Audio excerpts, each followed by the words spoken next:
DP எடுகேஷனூடாக கொண்டு வரப்படும் flutter கோர்ஸுடன் இணைந்திருக்கும் உங்கள் அனைவருக்கும் இனிய நாள். உங்களுக்கு தெரியும், இப்போது நாம் நமது லோக்கல் ஸ்டோரேஜுடன் டேட்டாவை செட்டப் செய்து இருக்கின்றோம். நாம் கோ ரூட்டர் போலவே எவ்வாறு சரியாக செட்டப் செய்து கொண்டு டேட்டா பாஸ் செய்வது என நமக்கு தெரியும். இப்போது நமக்கு சிங்கிள் நோட்டை டிஸ்பிளே செய்ய பேஜை உருவாக்க வேண்டும். எனவே உங்களுக்கு புரியும், இப்போது நாம் பேஜை உருவாக்க வேண்டும் என நமக்கு ஐடியா ஒன்று வந்ததால் அதை ஃபாலோ செய்ய வேண்டிய ஸ்டெப்ஸ் சில உள்ளது. அதாவது நாம் முதலில் பேஜ் யூஐனை உருவாக்குவோமா அல்லது முதலில் ரூட்டிங்கை செட்டப் செய்வோமா? நாம் பேஜுக்கு பாஸ் செய்ய வேண்டிய டேட்டா எவை? இவ்வாறு சிறிய தரவுகளை நாம் கொடுக்க வேண்டும். நாம் முதலில் யூஐயை உருவாக்குவதாக இருந்தால் அது ஒருவருக்கொருவர் மாறுபடக்கூடும். எனவே நீங்கள் பேசிக்கலி செய்ய வேண்டியது, முதலில் யூஐனை உருவாக்கினால் நாம் சிங்கிள் நோட்டில் டிஸ்பிளே செய்யக்கூடியவாறு யூஐ இம்ப்ளிமெண்ட் செய்ய வேண்டும். அடுத்து நமக்கு ரூட்டிங்கை செட்டப் செய்ய முடியும். இங்கே உள்ள இந்த யூஐயில் காணப்படுகின்ற விதத்தில் இங்கு உள்ள டைட்டில் அல்லது டிஸ்கிரிப்ஷன் என்ற ஃபீல்ட் இந்த ரேஞ்சின் மீது கிளிக் செய்த பிறகு சிங்கிள் நோட்டை டிஸ்பிளே செய்யக்கூடியவாறு நாம் வேறொரு பேஜுக்கு செல்ல வேண்டும். அதாவது நாம் ரூட்டிங்கை சரியாக செட்டப் செய்ய வேண்டும். அத்துடன் நாம் இந்த நோட்டை தானே சிங்கிள் பேஜிலிருந்து டிஸ்பிளே செய்கின்றோம். அதனால் டிஸ்பிளே செய்ய போகின்ற நோட்டின் விவரங்களையும் நான் சிங்கிள் பேஜுக்கு பாஸ் செய்ய வேண்டும் என உங்களுக்கு புரிக்க வேண்டும். அப்படியானால் எக்ஸ்ட்ரா பேராமீட்டராக அல்லது query பேராமீட்டர் விதத்தில் இந்த விவரங்களை நமது சிங்கிள் பேஜுக்கு பாஸ் செய்ய முடியும். அப்படியானால் நாம் இப்போது நான் கூறிய விடயங்களை நமது கோடில் எவ்வாறு இம்ப்ளிமெண்டேஷன் செய்வது என பார்ப்போம். நாம் கடந்த செக்ஷனில் கார்டை அல்லது நாம் ஆட் செய்கின்ற நோட்டை எவ்வாறு எடிட் செய்வது, அதே போல நாம் ஆட் செய்யும் நோட்டை எவ்வாறு டீல் செய்வது என பார்த்தோம். நாம் இவ்வாறு பேஜை கிரியேட் செய்து கொண்டோம். நோட்டை எடிட் செய்ய இவ்வாறு நாம் டீல் ஐக்கனினை கிளிக் செய்தவுடன் நமது நோட் தானாகவே நமது நோட் லிஸ்டில் லோக்கல் ஸ்டோரேஜில் இருந்து இயங்கும். எனக்கு இந்த செக்ஷனில் நாம் இவ்வாறு நோட்டின் கண்டென்ட்டினை கிளிக் செய்தவுடன் நோட்டை டிஸ்பிளே செய்யக்கூடிய முழுமையான பேஜை உருவாக்க வேண்டும். அது எவ்வாறு செய்வது என்று நாம் பார்ப்போம். இப்போது நமக்கு என்ன தேவை? இப்போது நமக்கு இந்த நோட்டை கிளிக் செய்தவுடன் இந்த முழு பேஜுக்கு சென்று அந்த நோட்டில் டீட்டெயில்ஸை பார்க்க வேண்டும். நாம் புதிதாக ஒரு ரூட் கிரியேட் செய்வது, புதிதாக பேஜை கிரியேட் செய்ய வேண்டும். சிங்கிள் நோட்டினை நான் புதிதாக பேஜை கிரியேட் செய்கின்றேன்.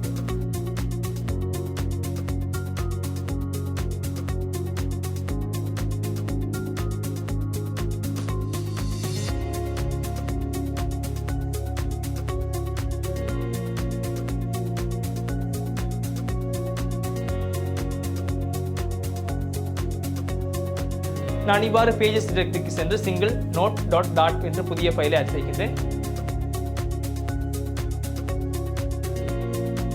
ஆடான ஃபைலை டாட் என ரீநேம் செய்வோம். நான் ஸ்டேட்ஃபுல் விஜெட்டை உருவாக்குவேன். இதற்கு நான் சிங்கிள் நோட் பேஜ் என கொடுக்கின்றேன். இப்போது இந்த நோட் பேஜுக்கு ஏதாவது ஒரு டேட்டாவை பாஸ் செய்ய வேண்டும், அதாவது நோட்டை டிஸ்பிளே செய்ய வேண்டும் தானே. அதனால் நான் இதற்கு நோட் டேட்டாவை பாஸ் செய்கிறேன்.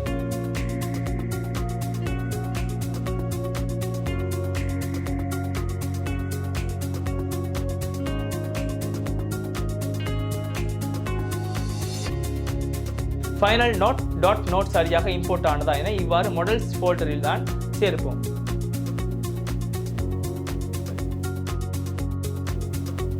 நாம் இப்போது இதற்கு கன்ஸ்ட்ரக்டரை ஆட் செய்வோம்.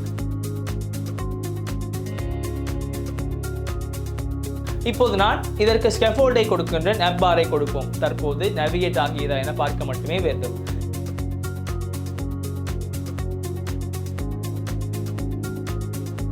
நான் இதற்கு சிங்கிள் நோட் என கொடுக்கின்றேன். நீங்கள் காணலாம், இங்கு நாம் ஆப் பாரின் டைட்டிலை தான் கொடுக்க வேண்டும். டைட்டிலுக்கு விஜெட்டை பாஸ் செய்ய வேண்டும். தேவையான விஜெட்டின் டேட்டாவை தான் இவ்வாறு கொடுக்க வேண்டும். நாம் இப்போது சிங்கிள் நோட் பேஜ் என புதிய பேஜை கிரியேட் செய்தோம். நான் அதற்கு நோட்டை பாஸ் செய்கின்றேன். இப்போது இதற்கான தேவையான ரூட்டிங்கை உருவாக்குவோம். நாம் ரூட்டர் டாட் பேஜை ஓபன் செய்வோம். சரி, இப்போது உங்களுக்கு தெரியும், நாம் இவ்வாறு ரூட்டினை உருவாக்க வேண்டும். நான் இவ்வாறு கமெண்டை கொடுக்கின்றேன். சிங்கிள் நோட் இதற்காக கோ ரூட்டை தான் உருவாக்க வேண்டும். நான் பாத்தை சிங்கிள் நோட் என கொடுக்கின்றேன். இதை சேவ் செய்யவும். அடுத்து நான் பாத்திற்கு ஒரு நேமை கொடுக்கின்றேன். பாத்தின் நேமுக்கு நான் சிங்கிள் நோட் என கொடுக்கின்றேன்.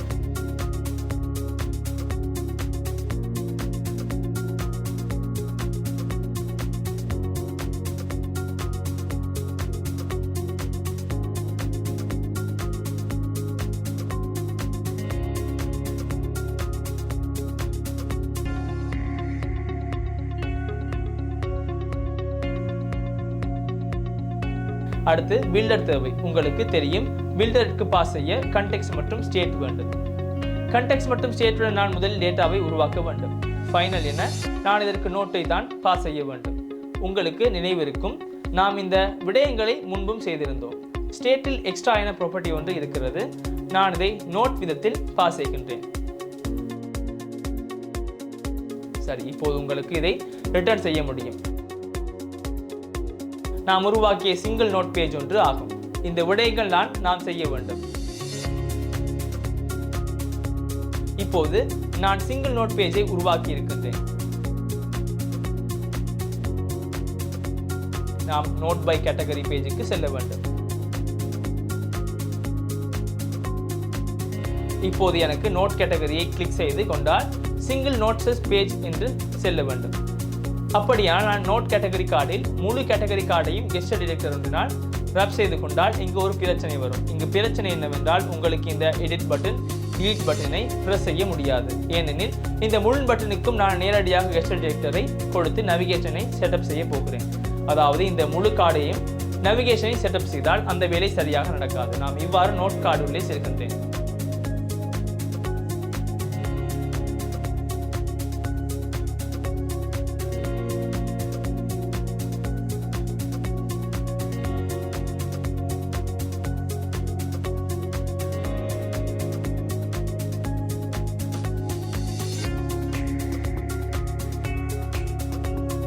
இங்கு நம்முடைய ஐக்கன்ஸ் பட்டன் 2ஐ தாண்டி சற்று கீழே வந்தால் நம்முடைய டைட்டில் மற்றும் கண்டென்ட்டை டிஸ்ப்ளே செய்யும் டெக்ஸ்ட் விஜெட் 2 உள்ளது. நான் இவற்றை இவ்வாறு இந்த டெக்ஸ்ட் விஜெட் 2ஐயும் மார்க் செய்து ஒரு காலம் என்றால் ரப் செய்கின்றேன். நீங்கள் காணலாம், காலமினை ரப் செய்து கொண்டாலும் UI என்ற பெயரில் எந்த மாற்றமும் நடக்கவில்லை. இப்போது எனக்கு இந்த காலமிற்கு கெஸ்ட் டிடெக்டரை கொடுக்க முடியும். உங்களுக்கு இந்த காலமினை விஜெட் ஒன்றால் ரப் செய்ய முடியும். இங்கு ரப் வித் விஜெட் ஒன்று உள்ளது. நான் இதனை கெஸ்ட் டிடெக்டர் ஒன்றினால் ரப் செய்கின்றேன். கெஸ்ட் டிடெக்டரை கிளிக் செய்த பிறகு சிங்கிள் பேஜை ஓபன் செய்ய வேண்டும். நான் இதற்கு இவ்வாறு மேலே மெத்தடை டிஃபைன் செய்கின்றேன். இங்கு கீழே வந்து நான் ஃபைனல் வாய்ஸ் ஃபங்க்ஷன் என ஃபங்க்ஷனை டிஃபைன் செய்கின்றேன்.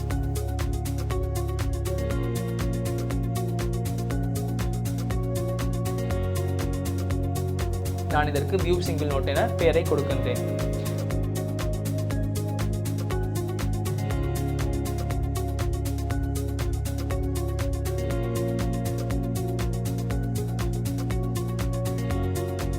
நான் கன்ஸ்ட்ரக்டருக்கு பாராமீட்டரை ஆட் செய்கின்றேன்.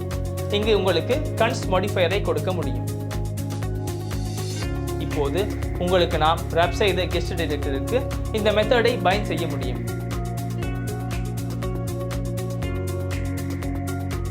ஆன் டாப் விஜெட்ஸில் வியூ சிங்கிள் நோட் என மெத்தட் ஒன்று உள்ளது. நான் இதற்கு கெஸ்ட் டிடெக்டருக்கு பைண்ட் செய்கிறேன். நீங்கள் நன்றாக பாருங்கள், கெஸ்ட் டிடெக்டரில் ரப் செய்யப்பட்டிருப்பது இந்த டைட்டில் மற்றும் கண்டென்ட் ஆகும். அதாவது இந்த பகுதியை கிளிக் செய்தாலும் எனக்கு எந்த பயனும் இல்லை. எடிட் மற்றும் டீலிட் பட்டனில் வேலை செய்கின்ற விடயங்கள் நடக்கின்றன. ஆனால் நான் இந்த பகுதியை கிளிக் செய்தால் டைட்டில் மற்றும் டிஸ்கிரிப்ஷனை ரேஞ்சை கிளிக் செய்து கொண்ட பிறகு இந்த மெத்தடானது கால் ஆகிறது. சரி, இப்போது கண்டிப்பாக ஒரு எரர் வர வேண்டும். ஏனெனில் நான் மெத்தடினை இதற்கு பாஸ் செய்ய வேண்டும்.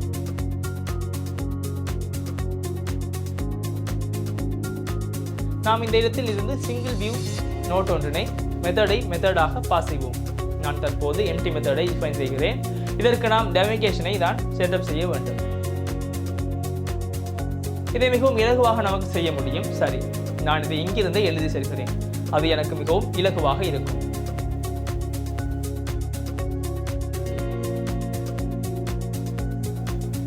உங்களுக்கு நினைவிருக்கும், நான் அப்பர் அவுட்டரில் நாம் சிங்கிள் நோட் என லொகேஷனை டிஃபைன் செய்தோம் என்பது உங்களுக்கு தெரியும். இங்கு சிங்கிள் நோட் என்ற ரூட்டை பாஸ் செய்து சரியா என டபுள் செக் செய்ய முடியும். அடுத்து எக்ஸ்ட்ராவாக நீங்கள் கரண்ட் நோட்டை பாஸ் செய்ய முடியும்.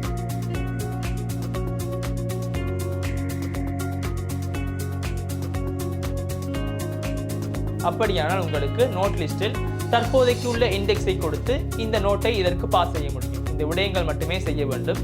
இப்போது நாம் சரியாக செட்டப் செய்து கொண்டால் நாம் நோட்டை கிளிக் செய்த பிறகு நாம் சிங்கிள் நோட் பேஜுக்கு செல்ல வேண்டும். பேஜ் நாட் ஃபவுண்ட் என வருகிறது. நாம் இதை ரீஸ்டார்ட் செய்வோம். ரீஸ்டார்ட் செய்த பிறகு நீங்கள் காணலாம்,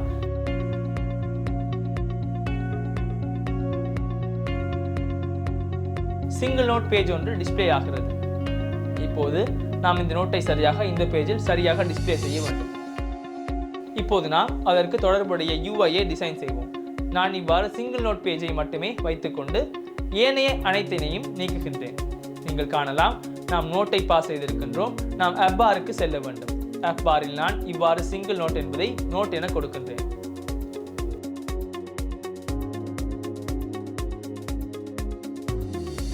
உங்களுக்கு அதை கன்ஸ்டன்டாக கொடுக்க முடியும். அடுத்து நான் ஆப் பாரில் இருந்து வெளியே வந்து பாடியை கொடுக்கின்றேன். முதலில் பாடி ஒன்றுக்கு பதிலாக நான் பேடிங் விஜெட்டினை கொடுக்கின்றேன்.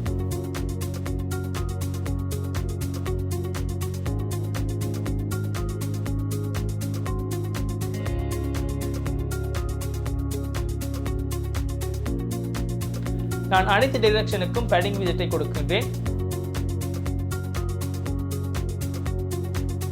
EdgingSet.all உங்களுக்கு நினைவிருக்கும். நான் ஆப் கான்ஸ்டன்ட்ஸில் K டிஃபால்ட் பேடிங் என்றை மாத்திரம் செய்திருக்கின்றேன். சரி, உங்களுக்கு இதை கன்ஸ்டன்ட் விதத்தில் கொடுக்க முடியும். அடுத்து பேடிங்கிற்கு உள்ளே சைல்டு ஒருவரை கொடுக்க முடியும்.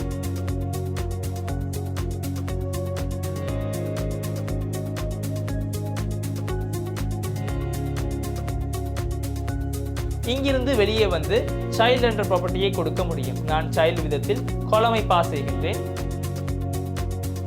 உங்களுக்கு தெரியும், காலம் ஒன்றிற்கு சில்ட்ரனை பாஸ் செய்ய முடியும். நான் முதல் சில்ட்ரனாக சைஸ் பாக்ஸை பாஸ் செய்கின்றேன், ஏனெனில் மேலே ஒரு சிறிய இடைவெளி வர வேண்டும். நான் ஹைட்டை 20 என கொடுக்கின்றேன். அடுத்ததாக உங்களுக்கு டெக்ஸ்ட் விஜெட்டை கொடுக்க முடியும். நோட்டை உங்களுக்கு நேரடியாக எடுக்கவும் முடியும்.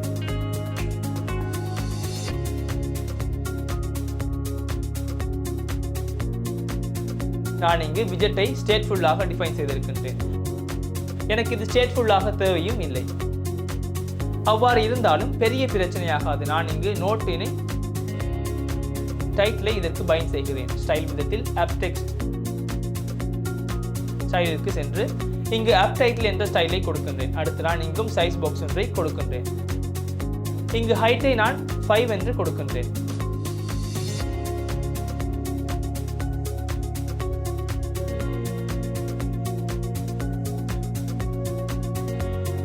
அடுத்து எனக்கு டேட் மற்றும் டைம் போன்றவற்றை காட்ட வேண்டும். இப்போது நமக்கு டெக்ஸ்ட் விஜெட்டை கொடுக்க முடியும். நான் இந்த டெக்ஸ்ட் விஜெட்டை இங்கிருந்து காப்பி செய்கின்றேன். காப்பியை எடுத்து எனக்கு இங்கு டேட்டை உருவாக்க வேண்டும். நான் இந்த நோட் ஆட் செய்து கொண்ட டேட்டை உங்களுக்கு உருவாக்க முடியும். மிகவும் சிம்பிள். இந்த பில்ட் கண்டெக்ஸ்டுக்கு கீழே வந்து உருவாக்கினால் உங்களுக்கு எப்போதும் விஜெட் ஆனது ரீபில்ட் ஆகும்போது இந்த டேட்டை உருவாக்க முடியும். ஃபார்மட்டட் டேட் என எடுக்கின்றேன். உங்களுக்கு நினைவு இருக்கிறதா, இந்த int_l என்ற பேக்கேஜினை இன்ஸ்டால் செய்தோம்.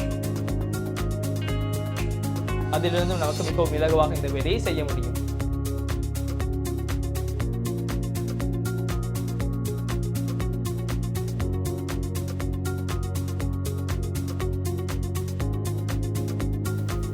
Intel பேக்கேஜில் டேட் ஃபார்மட் என ஒன்று உள்ளது.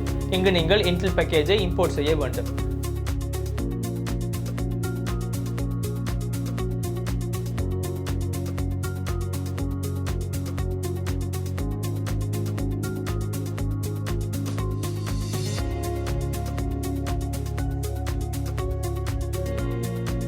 அப்போது இந்த வேலையை செய்ய முடியும். நாம் முதலில் Intel பேக்கேஜை இம்போர்ட் செய்து கொண்டோமா என பார்ப்போம். நாம் pubspec.yaml-க்கு செல்வோம். நீங்கள் காணலாம், இந்த Intel பேக்கேஜை இம்போர்ட் செய்யவில்லை.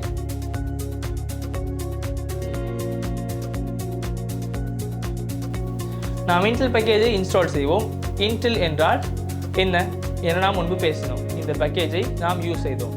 அதிலிருந்து டேட் ஃபார்மட்டை உருவாக்க முடியும். Intel Flutter என சர்ச் செய்து உங்களுக்கு Intel பேக்கேஜஸை தேடிக்கொள்ள முடியும்.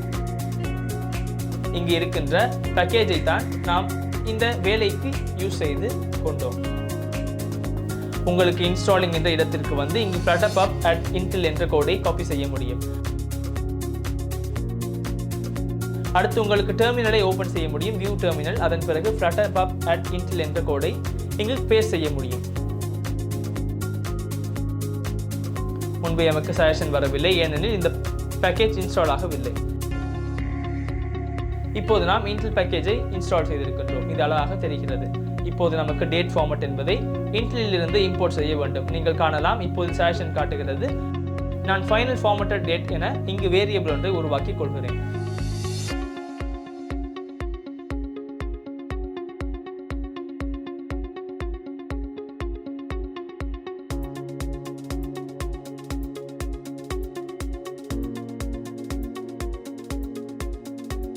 இதோ இதில் YMMMD என ஒன்று உள்ளது. YMMMD என்றில் ஃபார்மட் தேவை. இங்கு add என்பது வராது. YMMMD.format என்பது மட்டுமே இங்கு எனக்கு தேவை.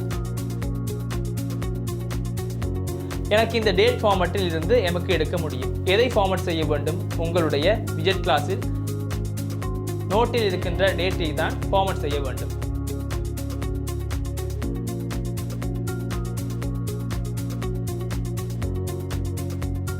எனவே உங்களுக்கு இதை ஸ்டேட்லெஸ் விஜெட் என்ற விதத்திலும் உருவாக்க முடியும். எந்த இஷ்யூவும் இல்லை.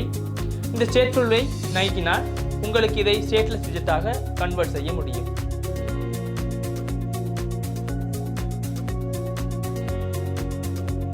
அப்போது இந்த ஸ்டேட் தான் எனக்கு தேவையில்லை. நான் இப்போது இதை இவ்வாறே செய்கின்றேன். ஃபார்மட்டட் டேட் என்பதுதான் எனக்கு இப்பொழுது இங்கு தேவை. சரி, அடுத்து நாம் ஆப் டிஸ்கிரிப்ஷன் ஸ்மால் என்பதுதான் எனக்கு தேவைப்படுகிறது. எனக்கு இதன் கலரை சற்று மாற்ற வேண்டும். நான் இதன் கலரை ஆப் கலர்ஸிற்கு சென்று கொடுக்கின்றேன். ஃப்ளோட்டிங் ஆக்ஷன் பட்டனில் கலரை நான் கொடுக்கின்றேன். நீங்கள் காணலாம் இப்போது டேட் அழகாக காட்டுகிறது. அடுத்து என்னுடைய கண்டென்ட்டினை மட்டும் கொடுத்தால் போதும். நான் இங்கிருந்து சைஸ் பாக்ஸை காப்பி செய்கின்றேன். நான் இங்கு சைஸ் பாக்ஸின் ஹைட்டினை 20 என கொடுக்கின்றேன். நான் இங்கு இருக்கின்ற டெக்ஸ்ட் விஜெட்டையும் காப்பி செய்கின்றேன். இங்கு பேஸ்ட் செய்வோம். நமக்கு இங்கு இருக்கின்ற கண்டென்ட் தான் தேவை. நீங்கள் காணலாம் கண்டென்ட் ஆனது பெரிதாக வருகிறது. எனக்கு இவ்வளவு பெரிதாக தேவையில்லை. அத்துடன் ஆப் டிஸ்கிரிப்ஷன் ஸ்டைலில் கலரை மாற்ற முடியும். ஆப் கலர்ஸுக்கு வந்து ஒயிட் கலரை எடுக்கின்றேன்.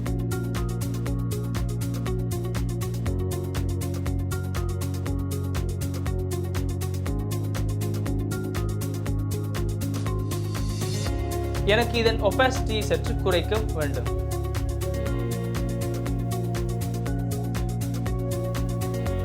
நான் இதை 30% என கொடுக்கின்றேன். சரி, எந்த அளவு நன்றாக இருக்கிறது. உங்களுக்கு தேவை என்றால் கேட்டகரியையும் டிஸ்பிளே செய்ய முடியும். நான் இங்கு கேட்டகரியை டிஸ்பிளே செய்கின்றேன். முதலில் நான் cross axis alignment dot start என cross axis alignment-ஐ சரி செய்கிறேன்.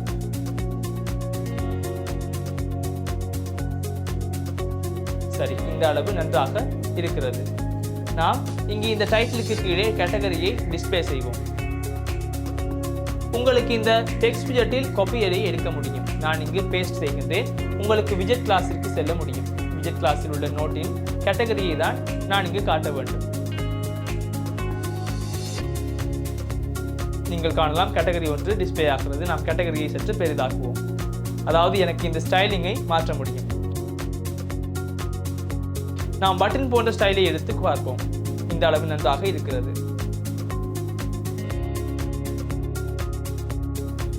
எனக்கு இங்கு இருக்கின்ற இடைவெளியை அதிகரிக்க வேண்டும். நாம் இங்கு இடைவெளியை 2 என கொடுப்போம். அடுத்ததாக எனக்கு இதன் ஷேடை சற்று குறைக்க வேண்டும்.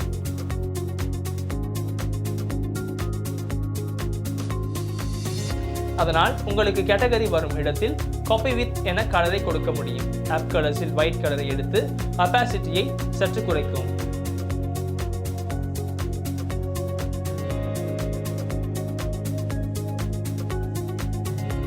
0.5 என எனக்கு கொடுக்க வேண்டும். இதில் கமாஸை சரியாக கொடுக்கவும். அப்போது கோடை உங்களுக்கு அழகாக ஃபார்மட் செய்ய முடியும். நமக்கு தேவை என்றால் இதை மேலும் குறைக்க முடியும். டிஸ்கிரிப்ஷனில் உள்ள அளவையை வைக்கின்றேன். 0.3. இந்த அளவு நல்லது. பேசிக்கலி எனக்கு இந்த விடயங்களை மட்டுமே டிஸ்பிளே செய்ய வேண்டும்.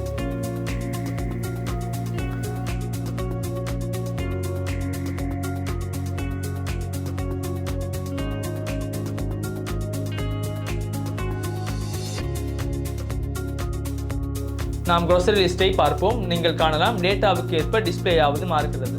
ஹாபிக்கு செல்வோம். நான் இதை பிரஸ் செய்து பார்ப்போம். நீங்கள் காணலாம் இந்த விடயங்கள் அழகாக காட்டுகிறது. நீங்கள் இந்த ஸ்பேசஸை கிளிக் செய்தாலும் வேலை இல்லை. நீங்கள் இதன் கண்டென்ட் மேல் தான் கிளிக் செய்ய வேண்டும். இப்போதுதான் அது ஓபன் ஆகும். நான் இங்கு கண்டென்ட்டை மட்டும் ரேப் செய்த காரணம் இப்போது உங்களுக்கு புரிய வேண்டும். நான் இதை உங்களுக்காக தெளிவாக விளக்குகின்றேன். உங்களுக்கு நினைவிருக்கும் நாம் கண்டென்ட்டை ரேப் செய்தோம். அதாவது நம்முடைய ப்ரெஸபிள் ரீஜன் தான் இங்கு இருக்கிறது. ஒன் டேப் ஆனது இந்த ரீஜனில் தான் வேலை செய்கிறது. ஏனெனில் நாம் இந்த முழு கார்டையும் ரேப் செய்து கொண்டால் நமக்கு இந்த கார்டினுடைய பட்டன்ஸை ஆக்சஸ் செய்ய முடியாது. எனவே எனக்கு இதை டீல் செய்ய வேண்டும் என்றாலும் முழு கார்டையும் ஹை லெவலில் தான் நாம் நேவிகேஷனை டிஃபைன் செய்திருக்கின்றோம். அதனால் இதற்குள்ளே எலிமெண்ட் டிஃபைன் செய்த மெத்தடை கணக்கில் எடுக்கப்படாது. முழு பேரண்ட்டுக்கு டிஃபைன் செய்யப்பட்ட மெத்தட் தான் இங்கு எக்ஸிக்யூட் ஆகி இருக்கிறது. அப்போது இதற்கு நேவிகேஷன் ஒன்று தான் ஆட் ஆகும். அதனால் நாம் நமக்கு தேவையான நேவிகேஷன் நடக்கும் விதத்தில் இவ்வாறு கண்டென்ட்டை மற்றும் ரேப் செய்து கொண்டோம். இப்போது நான் நோட்ஸை எடுத்தால் அனைத்தும் சரியாக வேலை செய்கிறது. இப்போது எனக்கு நோட்ஸின் எண்ணிக்கையை காட்டக்கூடியதாக இருக்க வேண்டும். அடுத்த செக்ஷனில் நாம் அதையும் சரியாக உருவாக்குவோம். நமக்கு புதிதாக நோட்டை ஆட் செய்யக்கூடியதாக இருக்க வேண்டும். நாம் புதிதாக நோட் கேட்டகரி ஒன்றை கிரியேட் செய்வோம். Add new category. நாம் கேட்டகரியை ஃப்ளட்டர் என கொடுப்போம். அடுத்ததாக நாம் ஃப்ளட்டர் தொடர்பாக ஏதாவது சிலவற்றை கொடுப்போம். ஃப்ளட்டரில் உள்ள இன்டில் பேக்கேஜை பற்றி கொடுப்போம். என்னுடைய இந்த இன்டில் பேக்கேஜ் என்பது ஓப்பன் ஆகி உள்ளது. நான் இங்கு வந்து நோட் ஒன்றை கொடுக்கின்றேன். இன்டில் பேக்கேஜ் ஃப்ளட்டர். அடுத்து நான் இங்கு இன்டில் பேக்கேஜில் இருக்கின்ற டிஸ்கிரிப்ஷன் ஒன்றை காப்பி செய்கின்றேன்.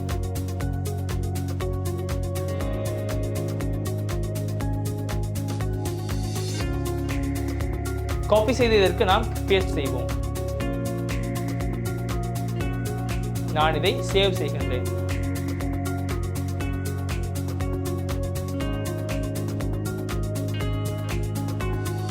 நீங்கள் காணலாம் ஃப்ளட்டருக்கு கீழே இப்போது நமக்கு நோட் ஒன்று கிரியேட் ஆகியது. நாம் இதை ஓபன் செய்து கொண்டால் இன்டில் பேக்கேஜ் என்ற நோட் ஒன்று கிரியேட் ஆகியிருப்பதை நீங்கள் காணலாம். இதற்கு உள்ளே சென்றால் நமக்கு முழுமையாக கேட்டகரியை பார்க்க முடியும். கேட்டகரியாகிய டேட்டை பார்க்க முடியும். கண்டென்ட் மற்றும் டைட்டிலை பார்க்க முடியும். அப்படியானால் இப்போது நம்முடைய நோட்ஸ் செக்ஷனை எடுத்துக்கொண்டால் நோட்ஸ் அனைத்தும் சரியாக வேலை செய்கிறது. உங்களுக்கு புரிகிறதாக இருக்கும். நாம் இப்போது புதிதாக நோட் ஒன்றை கிரியேட் செய்தால் நம்முடைய ஃப்ளட்டர் என்ற கேட்டகரியும் டிஸ்பிளே ஆக வேண்டும். ஆகவே இந்த அப்ளிகேஷன் ஆனது ஸ்கிரீனில் லக் போல தெரிகிறதாக இருக்கும். ஸ்கிரீன் ரெக்கார்டர் இருப்பதால் உங்களுக்கு இது மிகவும் ஸ்மூத்தாக தெரியாமல் இருக்கலாம். அதை பற்றி நாம் அதிகம் யோசிக்க வேண்டாம். எனவே இந்த அப்ளிகேஷன் பெர்ஃபார்மன்ஸ் வைஸ் எடுத்துக்கொண்டால் நாம் இந்த கோடை ஆப்டிமல் பெர்ஃபார்மன்ஸாக எழுதவில்லை. ஏனெனில் நாம் பல ஸ்டேட்ஃபுல் விஜெட்ஸ் தான் இதற்கு யூஸ் செய்தோம். ஏனெனில் நாம் இன்னும் ஸ்டேட் மேனேஜ்மெண்ட் பற்றி தெரியாது. நீங்கள் நன்றாக நினைவில் வைத்திருக்க வேண்டும். நம்முடைய அப்ளிகேஷனில் ஸ்டேட்டை இப்போதும் ரீபில்ட் செய்வது நல்லதல்ல. இப்போது நம்முடைய அப்ளிகேஷனில் விஜெட்ஸ் ஆனது அடிக்கடி ரீபில்ட் ஆகும்போது அது நம்முடைய அப்ளிகேஷனினுடைய பெர்ஃபார்மன்ஸ் வைஸ் சிறந்ததல்ல. நான் அந்த அனைத்தையுமே இனிவரும் செக்ஷன்ஸில் சொல்லி தருகின்றேன். நாம் ஸ்டேட் மேனேஜ்மெண்ட் கற்றுக்கொண்டால் இந்த ஸ்டேட்ஃபுல் விஜெட்ஸில் நமக்கு பல ஸ்டேட்லெஸ் செய்ய முடியும். அப்போது விஜெட்ஸ் ரீபில்ட் ஆவதை நிறுத்த முடியும். அப்போது நம்முடைய அப்ளிகேஷனில் பெர்ஃபார்மன்ஸை அதிகரிக்க முடியும். நாம் கேட்டகரிக்கு சென்றால் ஃப்ளட்டர் என்ற கேட்டகரியை நீங்கள் காணலாம். இப்போது நமக்கு இங்கு பார்த்து கொள்ள முடியும். நோட் ஒன்றை ஆட் செய்கின்ற பொழுது, நோட்டை எடிட் செய்யும் போதும், நோட்டை டீல் செய்கின்ற பொழுதும், நோட்டை வியூ செய்யும் பொழுதும் தேவையான அனைத்து ஃபங்க்ஷன்ஸும் நமக்கு தேவையானவாறு வேலை செய்கிறது. அப்படியானால் நமக்கு தேவையான விடயங்கள் நாம் செய்திருக்கின்றோம். அடுத்த செக்ஷனில் இருந்து இந்த டு டூ லிஸ்டுடன் வேலை செய்ய முடியும். இந்த நோட் செக்ஷன் போலவே தான் அதற்கு ஒத்திருக்கின்றது. அதில் மிகவும் முக்கியமான விடயங்கள், பல புதிய விடயங்களை உங்களுக்கு கற்றுக்கொள்ள முடியும். அதனால் அடுத்த செக்ஷனில் இருந்து நாம் இந்த டு டூ செக்ஷனுடன் எவ்வாறு வேலை செய்வது என பார்ப்போம். சரி, இந்த செக்ஷனில் நாம் நம்மிடம் உள்ள நோட்டை சிங்கிள் பேஜிற்கு சென்று நோட்டின் டைட்டில், நோட்டில் ஆட் செய்து கொண்ட டேட்டை சரியாக இன்டில் பேக்கேஜை யூஸ் செய்து ஃபார்மட் செய்யும் விதத்தை பார்த்தோம். பிறகு கேட்டகரி என்ன, கண்டென்ட் என்ன நாம் யூசருக்கு டிஸ்பிளே செய்தோம். எனவே இந்த UI மாற்ற வேண்டுமெனில் அதை உங்களுக்கு தேவையானவாறு மாற்ற முடியும். அதற்கு தேவையான அனைத்து விடயங்களையும் நான் உங்களுக்கு கூறியிருக்கின்றேன். உங்களுக்கு புரியும். நாம் உருவாக்கிய UIக்கு பல விடயங்களை ஆட் செய்து மேலும் ஆப்டிமைஸ் செய்ய முடியும். அதனால் நான் உங்களுக்கு இப்பொழுது நம்முடைய சிங்கிள் பேஜிற்கு சென்று நோட்டின் விவரங்களை நாம் யூசருக்கு எவ்வாறு டிஸ்பிளே செய்வது என கற்றுக் கொடுத்தேன். இவ்வாறு யூசருக்கு டிஸ்பிளே ஆகும் கேட்டகரிஸுக்கு ஏற்ப நோட் என்ன மற்றும் கேட்டகரிக்கு உள்ள நோட்ஸின் எண்ணிக்கையை யூசருக்கு பார்க்க முடியும். நாம் கிளிக் செய்ய வேண்டிய எந்த ஒரு கேட்டகரிக்கு கீழே இருக்கின்ற நோட்ஸை இவ்வாறு தனி பேஜில் பார்க்க முடியும். பிறகு இந்த பேஜிலிருந்து நோட்டை எடிட் செய்யவும் டீட் செய்யவும் முடியும். அடுத்து இந்த நோட்டில் டைட்டில் அல்லது டிஸ்கிரிப்ஷனின் மீது கிளிக் செய்த பிறகு சிங்கிள் நோட் வியூவை செய்ய முடியும். பேஜிற்கும் செல்லும் அதாவது இப்போது உங்களுக்கு புரிய வேண்டும், நான் நோட் என்ற என்டிட்டி தொடர்பாக பேச தேவையான அனைத்து CRUD ஆபரேஷன்ஸையும் இப்போது பேசி முடித்து விட்டோம். அதாவது நமக்கு நோட்டை கிரியேட் செய்ய முடியும், எடிட் செய்ய முடியும் மற்றும் நோட்டை சிங்கிள் பேஜில் வியூ செய்ய முடியும் மற்றும் நோட்டை டீல் செய்ய முடியும். ஆகவே இந்த செக்ஷனில் இல்லை என்றால் கடந்த அனைத்து செக்ஷன்ஸிலும் பேசிய கோடை உங்களுக்கு எமது GitHub ரெபோசிட்டரியிலிருந்து ஆக்சஸ் செய்ய முடியும். GitHub ரெபோசிட்டரியின் லிங்கை நான் டிஸ்கிரிப்ஷனில் கொடுக்கின்றேன். எனவே இந்த விடயங்களை கண்டிப்பாக நீங்கள் ரெஃபர் செய்து பாருங்கள். உங்களுக்கு கோடில் ஏதாவது இஷ்யூ வருகிறது என்றால் உங்களுக்கு மிகவும் எளிதாக இந்த விடயங்களை நம்முடைய GitHubல் இருக்கின்ற கோடை ரெஃபர் செய்து ஃபிக்ஸ் செய்ய முடியும். இப்போது நாம் நோட் தொடர்பாக பேச வேண்டிய விடயங்களை பேசி இருக்கின்றோம். நம்முடைய ஹோம் பேஜில் சிறிய சிறிய விடயங்கள் மாற வேண்டும். நாம் அந்த ஃபைனல் டச்சஸ் இன்ஹெரிட்டட் விஜெட்ஸை மிகவும் இலகுவாக செட்டப் செய்ய முடியும். இப்போது நாம் நோட்ஸ் என்ற என்டிட்டி பற்றி பேசினோம். அதாவது நான் நோட் ஒன்றுடன் எவ்வாறு CRUD ஆபரேஷன்ஸை சரியாக பெர்ஃபார்ம் செய்வது என பார்த்தோம். இப்போது எனக்கு என்னுடைய டு டூ என்டிட்டியுடன் வேலை செய்ய வேண்டும். நான் உங்களுக்கு UI காட்டினால் இப்போது எனக்கு டு டூ லிஸ்ட் என்ற இந்த பட்டனை கிளிக் செய்த பிறகு இப்போது நாம் இந்த பேஜிற்கு செல்லும் விதத்தில் முதல் நவிகேஷனை உருவாக்கி இருக்கிறோம். இப்போது எனக்கு இந்த டேப் பாரை சரியாக இம்ப்ளிமெண்ட் செய்ய வேண்டும். நாம் டேப் பாரை இம்ப்ளிமெண்ட் செய்யும் விதத்தை கடந்த எந்த செக்ஷனிலும் கூறவில்லை. அப்படியானால் உங்களுக்கு நான் அடுத்த செக்ஷனில் எவ்வாறு Flutterல் டேப் பாரை சரியாக இம்ப்ளிமெண்ட் செய்வது என்று கற்றுத் தருகிறேன். அப்படியானால் நாம் அடுத்த செக்ஷனில் இந்த விடயங்களை எவ்வாறு சரியாக செய்வது என பார்ப்போம்.